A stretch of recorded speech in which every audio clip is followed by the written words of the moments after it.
I was pregnant in an investor dinner with Silicon Valley Bank. I remember it was like 2 weeks before my due date, and I was in Manhattan, and actually people didn't really notice. Like, they knew that I was pregnant, but I wasn't really drawing attention to it. And also the way I dressed, and I carried pretty small, so I was still in deal-making mode wherever I went, selling my vision, selling my, to investors, selling to customers. So I was just like, I'm here, didn't really say, oh, by the way, I'm pregnant. I kind of left that out. But yeah, so I was at a dinner, and then I felt contractions. And in the beginning, I was like, oh, I think those are those Braxton Hicks, like the training contractions when your body is starting to get, used to it.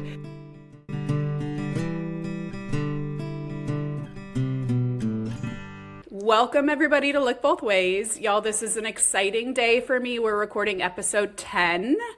I was telling Marie, only 20% of podcasts make it to episode 10, so this is a big day for me personally. I'm super excited Marie is here to join me. Marie Berry is a serial entrepreneur and global marketing executive who has built brands and businesses across the globe. She's founded and exited multiple companies, advised and invested in mission-driven startups, and led at the highest levels of global marketing. And now she is back in build mode. You're going to hear all about her latest venture, YVO, a wellness brand redefining strength for women in midlife, and this chapter is deeply personal.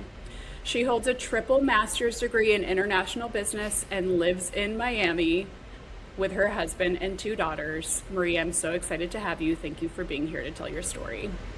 Yay, thank you for having me. I'm excited. Yay. Okay, so I know that the story of your childhood is unique. Where were you born? Where did you grow up? How did life start for you? Yes. Okay, so starting with my life story, which is really my parents' story, because I was adopted from Bolivia. My parents are Germans, and they had already 2 kids and never thought they would adopt, but they had friends that adopted a child from Bolivia, from an orphanage, and were talking about this. And I feel like they were still young and idealistic at that point, and learned about me through a fax that there was a baby that will be born free for adoption. Before I was even born, my parents heard about me, and in Germany, they were then just calling some of their friends to see if they wanted to adopt. 2 days later, apparently my dad said to my mom, this feels already as if it's our story. Maybe we should adopt. And then they went to Bolivia like a week later, which is crazy. It took a little bit longer than expected, so it wasn't as easy. Ultimately, after 6 weeks being in Bolivia, they were also saying, okay, we can't try this forever, because they had 2 young kids at home. They missed the first school day of my oldest brother. Then my German mom went with me to the government and said, oh, this is my child that I had with a Bolivian guy, and now he left me.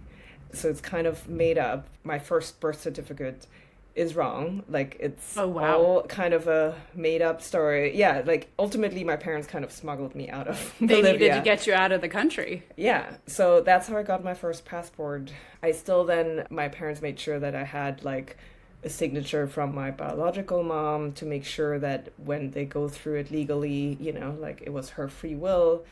But then when they brought me to Germany, it took I think 5 years until I was officially adopted. And then they had my sister, who's a year younger.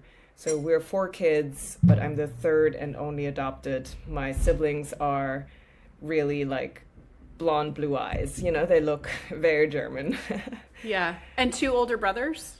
2 older brothers and 1 younger sister. 1 younger sister. Yeah. Oh my gosh. And I grew up in this small town in Germany, 30,000 people. It's really a tiny town. I grew up super protected and in nature. It was a great upbringing, but looking back at it now, it's kind of funny. Yeah, I live in a town of 45,000, which feels small. So 30,000 I can feel When you said your parents just knew, that gave me the chills. Like sometimes I feel like divine intervention of what's meant to be comes to fruition. I also love how scrappy your parents were to know how to get home to their little ones and make it work for the short term and the long term. What was it like growing up with siblings that were all blonde haired, blue eyed? Did you feel different? Did you feel accepted? Did you feel anything in terms of being the one adopted kid in a house of four? Yeah. So I think until I was like 10 or something like that, I felt really more like it's a superpower because the way my parents raised me, like they brought toys and things from Bolivia, and all the kids had like a photo album with, my siblings of like them in the hospital and kind of the typical, like, this is your birth book. And I had photos of my parents in Bolivia and then me arriving by plane in Germany. So I feel like they kind of told me the story of me being adopted from the very beginning. I don't think there was a time where they sat me down and said, "Oh, you're adopted." So they kind of included that in my upbringing from the very beginning. I do remember my sister and I sometimes had playful kind of like interactions, or like we had a book where someone was adopted and, we were always like, "Oh, that's you, that's me." I grew up with that. And I think because at that time I knew I'm from Bolivia and I knew actually that my biological mom was indigenous, I used that quite a bit in my kind of day-to-day play. I'm not sure if my parents instilled that in me, but I remember there's like a lot of situations where I always said like, "Oh, I don't know pain. It's because I'm, indigenous. Like I could walk barefoot and I wouldn't feel any pain." And I think that made me feel special and almost like a superpower. Only, I think, once I turned like 10, 11, like, and you're maybe more aware of what others think. I remember a few situations where, people are curious about like my mom and like, "Oh, did she have an affair?" Like, I remember those situations where people were just curious and trying to ask me, the kid. Once, if someone like said, "Oh, your German is so good," or like ignorant things, which at that point I didn't realize, where it came from. On the other hand, also, it's a small town, so, I get it. Like, there was no exposure to South Americans at that time. So I grew up protected, and later on, I feel like teenage years, I'm sure everyone has this of like, who are you? And I definitely at that point felt more like I wanted to be like others. And I definitely had moments where I felt I wish I was also blonde and had blue eyes. I think pretty quickly changed back to, "Oh no, I'm unique." But I had that a little bit. And then I always knew from, I think also like teenage years, that I wanted to live and work globally. And that's why it didn't really matter that much, because I knew I'm going to be the unique one wherever I go. And that also was amazing. I went for my undergrad to London and then Madrid, then Paris. I lived in Shanghai for 6 years. And I loved leaning into that more like global side and like international identity.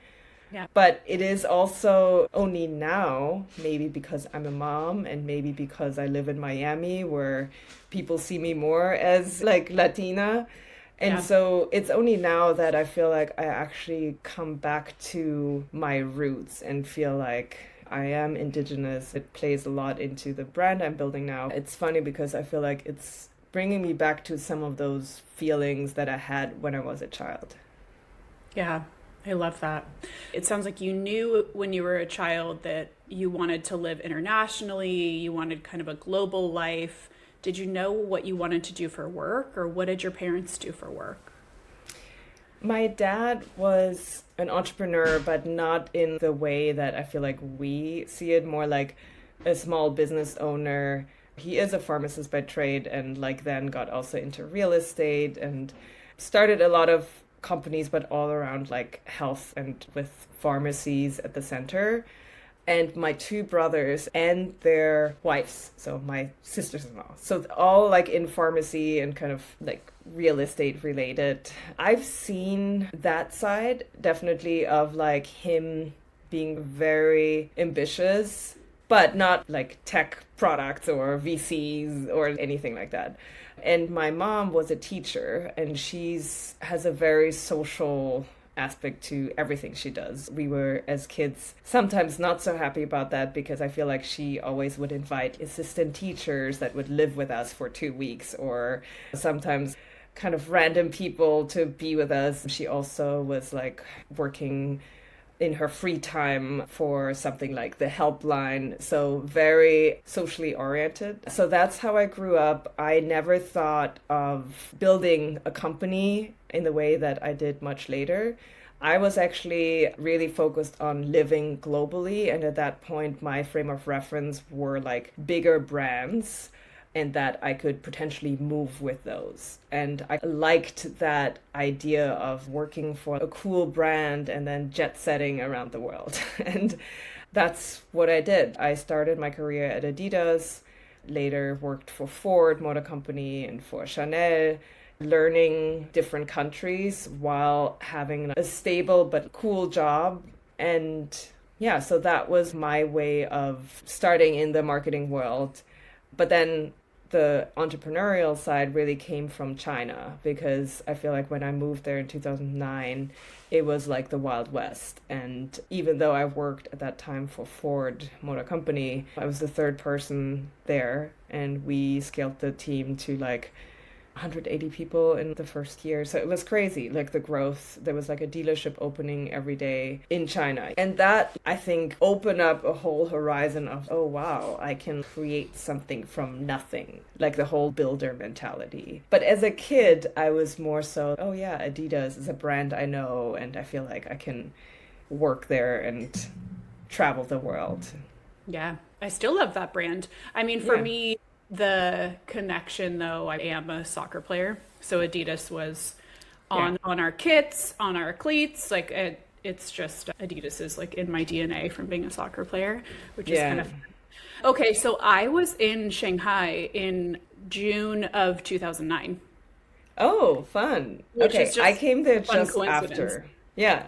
My MBA program was 2008 to 2009, and we did an international business tour. And so we were in Shanghai probably late June of 2009. To me, it's the San Diego of China. It was so beautiful. I loved the energy of Shanghai, and I could see the just momentum around building was definitely in the DNA of that city, at least at that time. Yeah, I think because it was a year after the Beijing Olympics and a year before the World Expo. So the city itself really cleaned up, and so many new buildings, and like you could almost sense the growth. You would walk by some roadworks, or you could see they were building a building, and the next day the building is there and the shop is open. You know, like it was like crazy fast. I love that. We went by the Bird's Nest, and then we went to I'd have to ask one of my professors who actually listens to the podcast. He can tell me in the comments where we were, but we were in some big skyscraper, and they had a map of an entire city they were building from scratch, that just like you're saying, it was like this interactive map in front of us, and you could look up and you could see a third of it already being built, and just like you know, the crazy quick construction coming to life in real time, which was really fun. Probably Pudong, there's like the older side and then the completely new side, which were like rice fields, and within a year they built this. I mean, it's insane. Maybe that's where we were. That sounds right. Okay, so you went to college in London? Yeah, so when I was really young, I actually wanted to be a product designer because I loved art and creating, drawing, painting. And I feel like my mom always thought, oh yeah, maybe I study art or something like that. And my dad, who was definitely more business-minded, was always pushing me towards business. And so that's where I feel like rationally I ended up with marketing, and that's kind of the merger of that. It took me a year to get to that conclusion, or 6 months, because I then, after I did my A levels, left and traveled in South America with a backpack. And then when I came back, I studied business. So yeah, it was really business with the goal of having a career in marketing. I love that. I feel like it's the only career I know where you can use your left brain and your right brain. You can be creative, but you can be logical. You can put on those. Like, I love that about marketing. You can dig deeply into data and you can get deep into creative. It's just such a magical place. Where did you meet your now husband? What country were you in? What were you doing? Where did that connection happen? In New York. Even though we actually both lived in Paris, but not at the same time. So I did my master's studies there and then started to work in Paris, and I feel like I became an adult there. And he is from New York, New Jersey, and as a teenager, his family moved to Paris, France, and he went to the American school there. So when we met in New York, that was definitely like a connection point. But yeah, we met through another common friend who organized a reunion dinner of Shanghai expats. And I guess he just invited Atlas because he had just moved back to New York and said, oh, it's okay to join. And I remember in the beginning, I was kind of pissed because I'm like, I know everyone so well. Why is there this one outsider, that wasn't in Shanghai that is sitting next to me? So yeah, that's how we met. And then it was all very fast. Like on our first date after that initial meeting, he told me that we're getting married, and we were married less than 6 months later. Wow. I mean, when you know, you know. I needed someone who pulled me down, and sometimes I feel like the universe does its thing, and in hindsight it makes so much sense that I needed someone who grounded me, because I actually thought I would never get married, never have kids. I was non-committal to any city, anyone, I was really more transient and kind of continued that Shanghai expat life in New York, which was pretty easy to do. And yeah, it was kind of crazy how he calmed me down in a way that worked, and in the best way. And I feel like only because of it, I actually could build some of my businesses, because if I had the lifestyle that I lived in Shanghai, it would have definitely not been possible. Yeah. Fast forward to today, and you live in Miami with 2 girls. Yeah. Get me from New York. You met your husband at an expat community meetup. He says, I'm going to marry you. You're quickly married. You're building businesses. What does that journey look like from newlywed in New York, building businesses, to you've got 2 kids, you live in Miami? What is that chapter for you? Yeah. It was a lot of ups and downs. So I mentioned earlier, before, I had a very clear goal of working globally for prestigious brands. And I feel like that North Star helped me to live that kind of jet set lifestyle that maybe wasn't that healthy. But then in New York, when we met, and the reason I moved to New York was because I had a couple of business ideas, and I knew the US is the best place to start a business. So I actually got transferred with Ford and Lincoln Motor Company because I needed a green card. And I negotiated that into my relocation package and thought, okay, I can suck up a couple of years, still doing the same kind of corporate marketing, advertising life while building my companies on the side. And then it took a couple of steps actually until I felt like I was really an entrepreneur, because the first business was like a digital agency, and that was my way of bootstrapping for the actual idea, because I wasn't an engineer. I knew I needed some money to hire developers. And yeah, so I partnered with someone who really wanted to build a digital agency. And once we had enough money to use that against some of the product ideas that I had, we were able to do that. And so my last company was Kara, which is like a marketing production software that can create many different variants for marketing collateral and ads, which now sounds so trivial with AI. You can like spin up all these different variants, but at that time there was like initial ML, but not on a mass scale. We had customers like Beats by Dre, Wilson Sporting Goods, also Ford. So it was like for large enterprises. We also then got TikTok as a customer.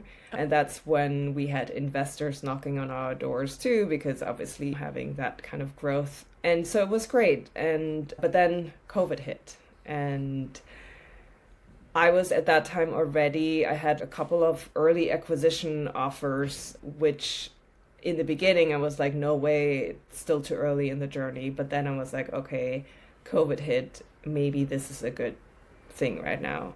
And so, yeah, we fast forward, I sold the company, then had to do my earnout, and then joined a venture capital firm. And all that was while we were also moving to Miami. So it was in parallel, which turned out to be actually really beneficial also for tax reasons. And so it was all like good timing, but it was a really, really tough time because I felt like I hit the jackpot with TikTok, but then at the same time with other customers that like were marketing driven, let's say Wilson, and like when COVID hit, all marketing budgets were frozen. So it was like most of the customers were like, stop everything. TikTok was growing like crazy. So I felt like every day I was like fighting for the company, and I'm so glad that it turned out well. But yeah, so that's when we also moved to Miami. And in the beginning, it was like this typical move. New Yorkers went to Miami in a furnished apartment for a couple of years, thinking we would go back to Brooklyn. But then I got pregnant with my second child, and we were like, do we go back? Is there, like Subway and things like that? We were like then thinking back of our lifestyle, and we had just lived in paradise, it felt like. Yeah. And so then, yeah, we decided to stay here and move to Coconut Grove, which is like the suburbs of Miami, which is funny because after, like, when we moved to Brooklyn, we thought that's the most suburban we'd ever live. Now we live a very suburban lifestyle, so. It's so funny. I guess if you lived in big cities, New York, Shanghai, I mean, Brooklyn does feel like at least felt like a suburb. I don't know if it does anymore. It's so funny. Okay, so you're somebody who just like oozes ambition, right? Like from childhood, you knew you were going to be global, you were going to go create your own destiny, empowered to take the bull by the horns type of personality is what I get from you. Did any of that change with children? Yeah. I want to like correct that statement a little bit because yes, please. It sounds great and I wish I could say yes, that's me. But I feel like for sure as a kid I had some kind of strength instilled in me from my parents. Now I can look at it and see, wow, they did an amazing job, having 4 kids and really making sure that we're all very confident in our abilities and that you can do anything, right? But I feel like until I like was in New York and met my husband, it was a mix of ambition and fun. So fun was like my biggest KPI. It was about like experiencing the world and life. And it was also, if you remember, I mean, before Instagram and before, like a lot of the social life. And especially then in China, I feel like lived under a rock because you had Chinese social media, but the US, you needed a VPN. And so I feel like a lot of people didn't really care about the US or like global social media platforms at that time. So I feel like I lived a very free and fun lifestyle. And because I always believed in myself and I always knew I'm like so lucky because The fact that I was born in an orphanage where my destiny was very different. Yeah. Like how I grew up, like that always gave me this belief. I'm like, oh my God, I've been always lucky in my life. And so that I think opened a lot of doors, but only once I moved to New York and met people that were ambitious, but also very intentional about creating their lifestyle and creating their career path, I realized that I can improve the way I see the world by being a little bit more intentional. You know, things that I've done like before, more like intuitionally. I was then like, oh yeah, if I have a morning routine that's the same, that grounds me, and things like that, which now are basics to me, but I didn't grow up like that. My parents always lived a very healthy lifestyle and always went for walks in nature and always ate healthy, but it wasn't marketed in that way, you know. Sure. Like it's also different in Europe. You just grow up differently in that way, like a small town, versus in New York, where I feel like, you know, then you bought into a certain lifestyle if you went to Equinox, or, you know, if you were like a Soul Cycle person. And so I then kind of learned like, oh, there's a whole industry around this. And this changed from living a crazy lifestyle, but being ambitious led me always to the next kind of fun adventure. But then I realized they're like self-improvement tools and how to become better. And yeah, so that was interesting for me to optimize my lifestyle and be healthier and also be more intentional about, okay, now I'm building, but I want to be the best at building this, which I didn't feel before. I love that. And I feel like it's such a healthier way to build a career. I was just always ambitious. I was never that much fun, right? Like I wasn't having, I wish I was chasing fun because that would have felt more balanced for those years in my 20s when that's what you're supposed to be doing. But I love your description, Marie, of kind of chasing the opportunity and the experience and the fun, and then falling into the, I mean, yes, you are ambitious, but like falling into the structure of more calculated growth, it sounds like, where you're around people and you realized, if I can make myself better every day, and if I can be more structured with what I'm trying to do, then I can, you know, achieve more, is what I'm hearing you say. Is that right? Yeah. I mean, I actually wish, now knowing this, in hindsight, I wish I was challenged a little bit more. Okay. And I wish I had a little bit more of that toolkit. And I think my parents gave it to me like just organically through their lifestyle. But I can see with my husband, for example, it definitely is a difference to like growing up in the US because of the educational system of everything starts with like, oh, which pre-K do they go to get to Harvard, right? Like, so I see that. So I also am happy that I didn't have that pressure early on.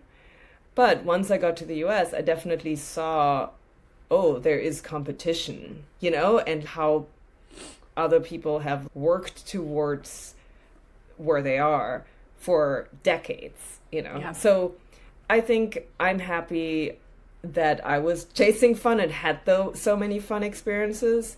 But there is a part where I feel like now when I raise my kids, there's some tools that I want them to realize those are actual tools that help them, like affirmations, visualization, like movement and yoga, like not just live it, but also be aware that those are tools that help them to be better.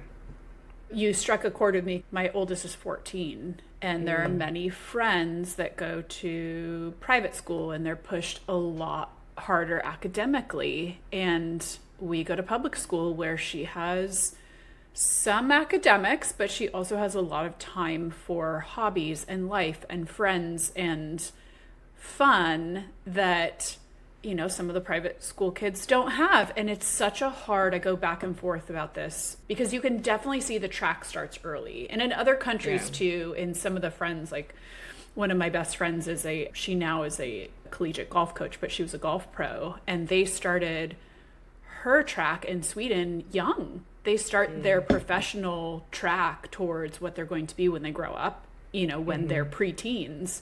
Is that why they're successful at some of those things? Who knows? But anyway, I'll be curious when your girls get a little bit older to hear which direction you go, obviously being in Miami where, the landscape is a little different, but it's hard to know. Yes, we want to give them the self-regulatory skills, right? The breath work, the self-care, the awareness in the universe, the, how to change your nervous system with breath, all those tools, nutrition, we want to make sure that they have the tools to succeed and be healthy people. But there are choices that we have to make as parents that will change the trajectory of their life. Yeah.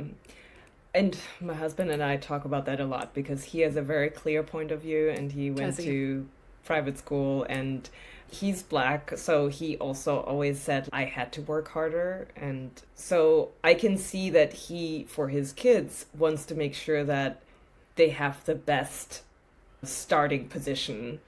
Yeah. I get all that thinking, but I also grew up in like public school, and was always more of a believer that you can do anything and get to anything. But now I think, given AI and what are schools, what are jobs, what are, I think hopefully a nice side effect will be that, not for this generation that is getting into the jobs right now, but my kids are 4 and 6, that for them, those self-regulatory skills and like the core will be much more important, because you can't train them or set them on a path right now, right? Because it will be so different. And that currently seems like freeing, but I'm working on my husband. I feel like, I feel like the right answer for me is somewhere in between. But again, in a small town, we have like 2 options. That's it. Yeah. So anyway, I'll be curious to hear how that plays out for you. So how did your personality approach on life, did motherhood, when you had your first daughter, did motherhood shift the way that you went about yourself in the world? Or was it, BAU, business as usual, you just integrate them into the way you were already operating? Did it change you, or did you just keep running? I just kept running. To be honest, it was really more so my second child and like a lot of changes that came with motherhood and building that changed me. But I think in the beginning, I tried to just keep running, and obviously it doesn't work, right? I learned that the hard way. But no, I was pregnant in an investor dinner and with Silicon Valley Bank. I remember it was like 2 weeks before my due date, and I was in Manhattan, and actually people didn't really notice. Like, they knew that I was pregnant, but I wasn't really drawing attention to it. And also the way I dressed, and I carried pretty small, so I was still in deal-making mode wherever I went, selling my vision, selling my, to investors, selling to customers. So I was just like, I'm here, didn't really say, oh, by the way, I'm pregnant. I kind of left that out. But so I was at a dinner, and then I felt contractions. And in the beginning, I was like, oh, I think those are those Braxton Hicks, like the training contractions when your body is starting to get, used to it. But I felt nauseous, and so I left before the dessert, and I remember Atlas was like, please take a car, don't take the subway, and which I did.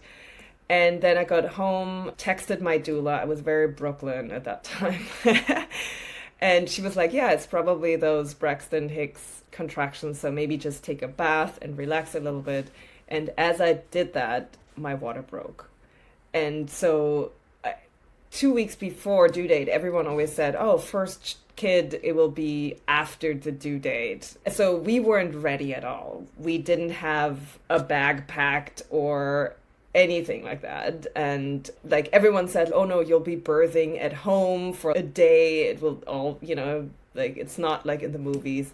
But it ended up almost like in the movies because then everything had to go super fast and we were in Brooklyn and I was delivering in the Upper East at Mount Sinai. So, Oh, wow. yeah, so it took a while until we were there and I was like throwing up like crazy, which is a thing that I feel like no one told me about, that's one Oh my symptoms gosh, that can yes. happen. Oh my God. Apparently it's good because it helps your body to like loosen up. I guess it makes sense, like the waves of throwing up. But it was terrible until I was also in the room. You're like New York, there's all these women. Anyways, I finally got into the room and then I delivered 3 pushes and Nova was out. And it Oh my was gosh. like, yeah, a few hours later. It was like early morning. But so we just made it. Kind of that's how it felt, like there was no time. And I remember I had a call that morning with Wilson Sporting Goods, and I was in the hospital, and I was like, can you please, I was like telling my husband, please tell this person to text like that he can cover the call. And he was like, whatever, it doesn't matter, And I was like, still so like, oh, what meetings do I have? Because it caught me off guard. And then obviously I had a couple of weeks where it was so new to have the baby, but because I was building at that time, I was still pretty much thinking about my business, like my other baby. So in hindsight, it was really tough because, I mean, the logistics of like pumping, that was the worst for me. Trying to have the sleeping schedule and putting calls into the sleeping window and not eating or like, I don't know, it's like super stressful, but I somehow managed to continue like that. I remember there was like 2 weeks after I gave birth, I had this speaking opportunity at NASDAQ, which I knew already. I told them, oh, that's right around my due date, so I might be highly pregnant, but I definitely want to do it. It was like with Scott Galloway, I was like, there was only 2 founders, so it was like a big opportunity for me at that time. And so I really wanted to do it. And yeah, going from Brooklyn to Times Square, even that with pumping, I was like, should I bring the baby? That was crazy because I had to pump right until I was going on stage. And I think my body wasn't entirely healed, So would I do that again? Definitely no. I think it was ridiculous. But I was just trying, and you know how it is, like that kind of lifestyle and New York founder hustle, which I'm so happy that now I feel like there is a shift, but it was kind of like normal.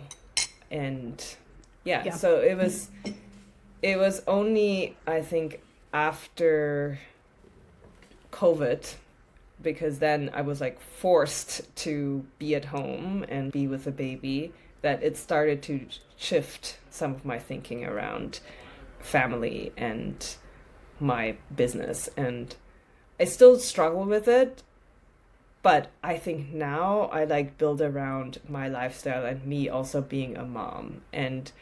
But it took me years. I'm still working on it, but like when I now think back of that time in New York, and like it was crazy. Yeah. Yeah. There's something that I've heard in interviewing women now that we just do it, right? Yeah. Like one of the first episodes I recorded, the mom was taking phone calls with her 6-day-old baby on her chest for a company she didn't own or build, but felt like she had to. And I feel like the mentality of we just have to keep doing it is always there for at least the first child. The second one, I feel like you can't quite just keep doing it because there's too many things to do at the same time, right? Like 2 really throws you over the threshold of I can just keep going. Yeah. Whereas you can't quite just keep going when you have 2. At least is what I've heard and experienced. Yeah. I feel like the first one, at least the first year, it was always a struggle of somehow managing the baby eating, sleeping schedule and pretending everything is fine and you have it all figured out. Almost like, you remember that during COVID, how that journalist is like speaking and then the kid is coming in with that walk. Yes. I feel like that kind of feeling I had for like a year because I was always on Zoom calls and it's always like, oh my God, now the baby's crying, or now it's like always this like fear. I'm like, but I'm pretending everything is fine.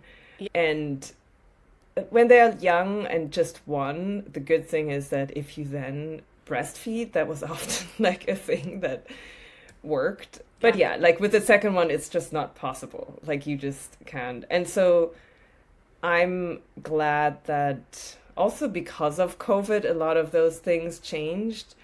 With the second one, yeah, I was like much more confident, maybe also in the way that I could say I'm a mom. You know, I'm a founder, but I'm also a mom. Before I would have said I'm a founder. And yes, I also just had a kid, you know, and now I'm like, no, it's equally important. But it took years for me to gain that confidence. Yeah, we're playing in arenas where kids, for women, I do think it's different for men, kids are seen as a distraction or a weakness, rather than, I feel like men who have children, it's almost like an accolade, or it's a achievement or something that is like adds to their persona, versus women. I feel like when we show up, I remember working on a big global account when I was working for Publicis, and the head of the account said to me, this is not a good account for mothers. Oh my God, yeah. And I was like, in retrospect, she was not wrong, right? I was working like six, seven. I was working like, you know, many days of the week after hours and evenings, and she wasn't wrong, but that double standard always stung because there were plenty of working dads that didn't get the same bias. The other thing I was going to say, Marie, is I told you before this call, I have a sick 9-year-old at home with me. So that juggle of we just have to keep going and pretend everything's okay. My other kid is texting me from school that her foot hurts. Like, it's just part of our reality that we have to navigate even as our kids get older and get more independent, that it's just a piece that we have to continue to go and figure out. But I do, what you said about the reset during COVID was such a good silver lining, I think, for all of us, that it kind of stopped us in our tracks. Yeah. Yeah. 100%. I think it's like a mix of you learning how to be a mom or a parent mixed with COVID, which makes you think what actually is important in life, and kind of this forced pause. And then also, I think life stage, I do think there is something about just hitting a certain age or wisdom, you know, that you're like, I mean, the older you get, I feel like the less fucks you give. You know, it's really like, that's the freeing thing. And I feel like now I like love that I can do and build, and I really don't care what anyone says. I think there's a mix of that comes together. Yeah, I love that. Okay, so you are building again. Yeah. But this time you're building differently. Tell us about it. Yes. This time I'm building a consumer brand in wellness, and it comes from not a rational mind, which was, I feel like, before kind of marketing and software and playing into my background and thinking, I know how to sell to large brands like that. I kind of rationalized a lot of, you know, what I was building and also the way I was operating. This company comes from two personal journeys, I would say. The first one is a health journey. I was diagnosed with osteopenia a few years ago. I'm 42 now. I was 38 and was like, WTF, why? Because I'm healthy, I'm fit, I've always worked out, I've done triathlons, which I still do, played tennis. I in the beginning didn't believe it because I was like, I feel like I'm very strong. But then I learned about some of those crazy stats for bone health, and that actually your bone density peaks in your mid 20s, and from around 30, you lose 1 to 2% every year if you don't work against it. And then women, especially in perimenopause, menopause, due to hormonal changes, can lose up to 15, sometimes even 20%. And then 1 out of 2 women over 50 will have an osteoporosis related fracture, which is crazy because in the US, the age for health insurance and doctors to say it's a standard procedure to get a bone scan is when you're 65. Oof. So it's way too late, you know.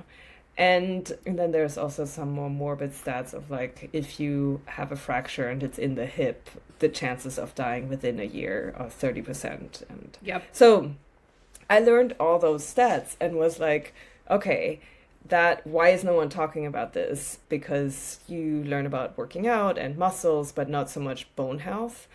And so I changed a few things. I learned, obviously there's some medication, but if it's osteoporosis, you probably need to take it, but osteopenia, it's a lot about lifestyle changes. So I started more weight-bearing movements, so lifting heavy weights. I changed my diet. I was vegan for like 6 years, and it's just a lot harder to get the right calcium, protein, all the minerals. And so I changed that. And I also started walking with weights. So rucking comes from rucksack. And I really loved it because I thought, okay, I already like walking and it just feels like I'm doing more. Because I think a few years ago, I would have dismissed it as that's not a sport, but I used it as like a great complement to what I was doing. And yeah, so that was like me just being a consumer, loving to walk with a weighted vest. I tried all of the weighted vests out there, like from the Amazon ones that I feel like most of the people have seen, to the more premium ones like GoRuck or Rogue or Tactical Wolf. But even, I mean, you can hear Tactical Wolf, like it's all going into the military-inspired rucks and definitely more male focused. Right. And then I was like, okay, isn't there a better one out there for women? Because I want to do this mainly for bone health, but I want to still feel sexy and beautiful. Like, I don't want to feel like I'm going to war or just dumb, to be honest, with some of the Amazon ones. And I want to be able to wash it. I live in Miami. It's getting sweaty. And just basic things like I don't have anything to put my phone into pockets. And so, yeah, that's when I initially called a friend because I had this larger network with Adidas in Germany, Paris, Shanghai. I called some of my friends and was like, do you have a better rucking vest? And they were like, no. And one person was like, what is this? So I saw the opportunity. And yeah, that's how an idea started forming. At that point, still like more of a lifestyle business. I didn't think, oh, this will be my next business. I found it. So I was still a consumer that was just like solving my own problem and was thinking what would be a better fit. And at the same time, I started walking, and I'm just like that person that rallies their friends. So I was doing like a 30-day rucking challenge, which I thought would be with a handful of friends. But then within a week, we were like more than 100 women. And then, yeah, now we're a community of like almost 700 women. We have 3 weekly walks in Miami, 2 in Austin, 1 in New York, which is on winter break, 1 in LA, and a few others like in the pipeline. So it's been great because the product, which is now our first product, a weighted vest specifically for women, the YVO Warrior vest, was built in parallel with the community. And the reason I'm saying it's our first product is because I'm on a mission to make bone health sexy. I really want to build products that are prevention, but don't start with osteo, because I don't want to be associated with anything like that. Then I feel like it's too clinical. Yeah, like integrated into your lifestyle. So I have like some other ideas for physical products, digital products. I started an app already, but think calcium calculator or resistance bands. There's a whole other range of products that are all around like bone health that I think I can launch over time. I love that. I was reading a bunch of recaps from Connected Health a week or two ago, and everybody's like, community and fitness, community. Every single year, Marie, is the same headline of all of these in-person meetups that community matters and people matter and connection matters, right? Like that is just the DNA of the industry that we're in, and it continues to flash important. And I love that you're bringing people together to rock together and to build their own bone health in a way where it doesn't feel clinical. You're not going into a physical therapy clinic, which I do love physical therapy, but you're not going in to lift weights in a clinical way or to do something that feels prescriptive. You're doing something with friends outside in the sun. Yeah. That's an experience. Yeah. Yeah. Exactly. Yeah. To bring the DNA of your 20s, it should be, it should be more fun. I guess I still have that in me. Yeah. Everything should be fun. And there's definitely something heavy as well that sometimes comes up naturally in our community, because most of the women are like you. We have experienced a lot. We're mothers. We are now going through like midlife, whatever that means, with hormonal changes, but with aging parents, with like kids that are becoming older. That community sometimes can be also a little heavy, but I just like how... A little, Marie. I know. It's heavy. It's heavy. Yeah. But when we come together, I just realize we turn it into strength, and that's also my whole tagline, actually, carry power. It's like, how can we turn the burden of life into strength, into opportunity, and into like communal power? But that doesn't mean that coming together can't be fun. So I think there's something I like still to be lighthearted if, we're together. But I'm so happy when I see there's like real friendships that are being built. And I maybe wasn't the one introducing them directly, but it was like fostered through my community. And that's the most amazing thing to me, seeing that it's like, oh wow, like the ripple effect of my walking group that I started with a handful of people. I love that. You're going to inspire me to start a local ruck. That would be Please. Quite fun. Yeah. So obviously you're a marketer. This is a brand. We've talked about your indigenous roots. So bring that to light for us. Why is this important to you? Yes. Thanks for bringing it back, because that's the second part of the journey that I feel like is leading me to this point now. I mentioned earlier, like the fact that I'm indigenous and from a tribe. I knew when I was a kid, I had this playful identity, but then I lost it during my global lifestyle. I don't regret anything of it, but it's like now really nice to reconnect with it. Maybe because I live in Miami, maybe because I have kids that are mixed, but definitely have cheeks like los rasgos. Like I feel like something that I see, oh yeah, that's me, and that is definitely more native. It's just more of a reminder that I have that background. And I actually reconnected over the last years, but one big push was a psilocybin journey. So I every year do like a deep mushroom ceremony, and I've done that for the last few years, and I feel like every time I had some really profound insights, but last year it connected me with my lineage. So wow.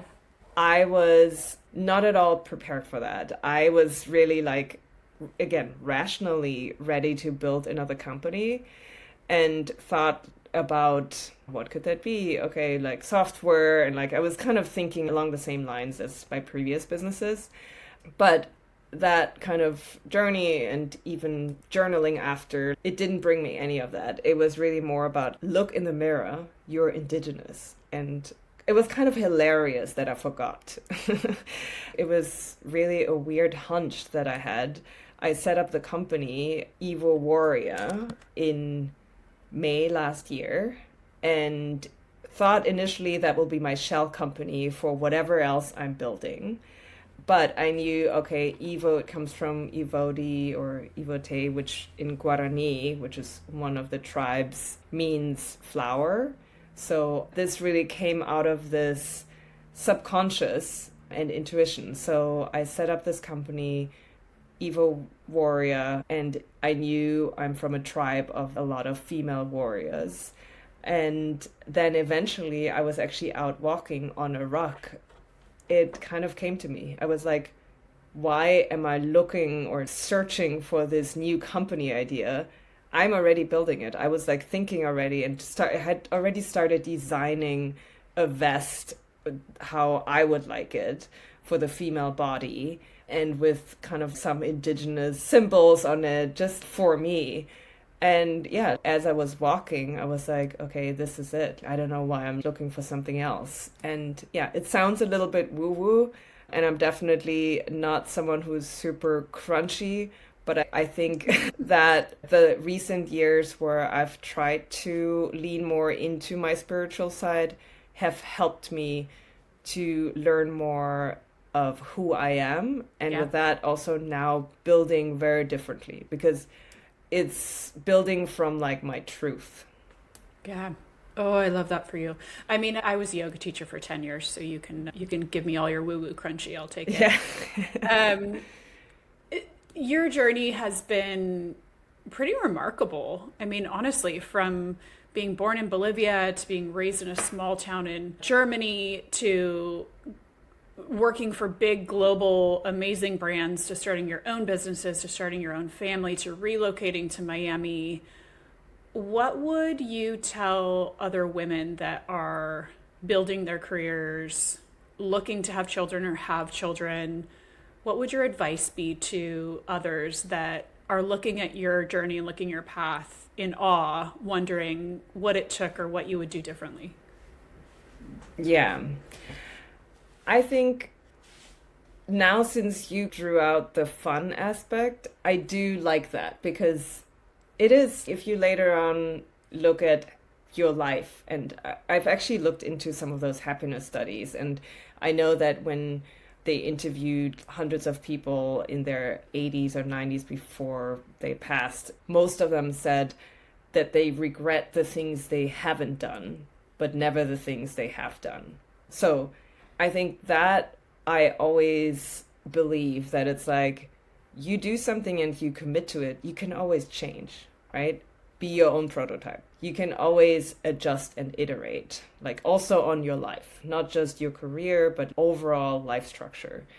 So I think that is something that I hope to instill in my kids as well, not to take things too seriously, which I'm also telling myself as I'm building, because I do want to hold on to this fun, and I love building. Like it is fun, and it should stay fun.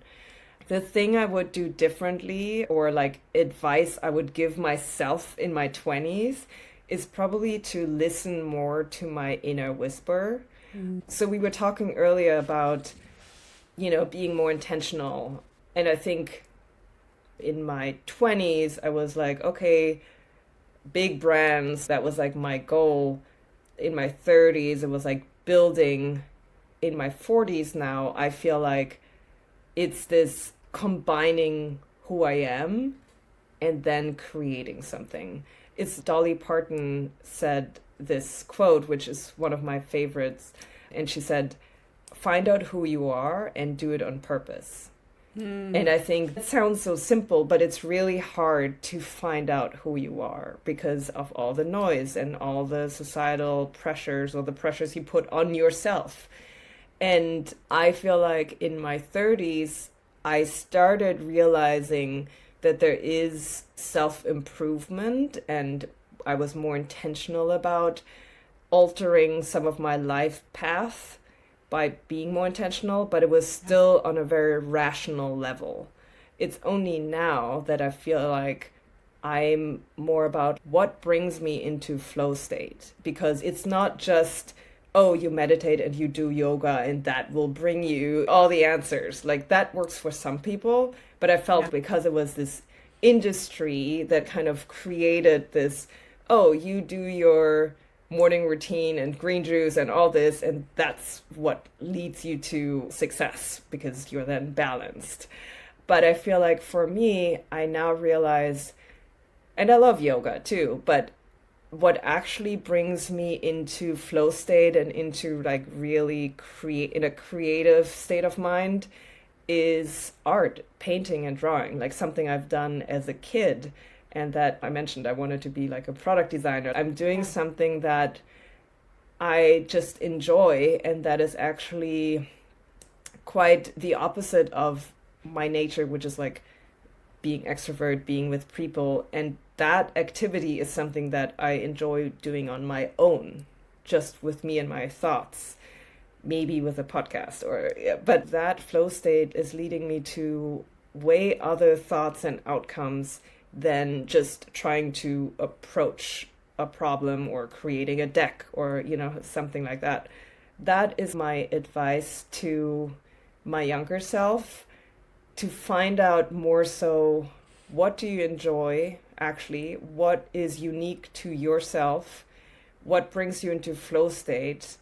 And then you can double down on it. And I feel like I just hit the surface on where I am with my business right now. That is such good advice for any life stage, honestly. And I think it's so much harder to find those moments of flow state now that we are in the world we're living in, right? We're bombarded by technology and interruption and short form content everywhere, to really find and root into a flow state, which I think for me has evolved. Like, it was yoga for a while, it was running. I also was a triathlete for a long time. Like, finding swimming was a flow state for a long time.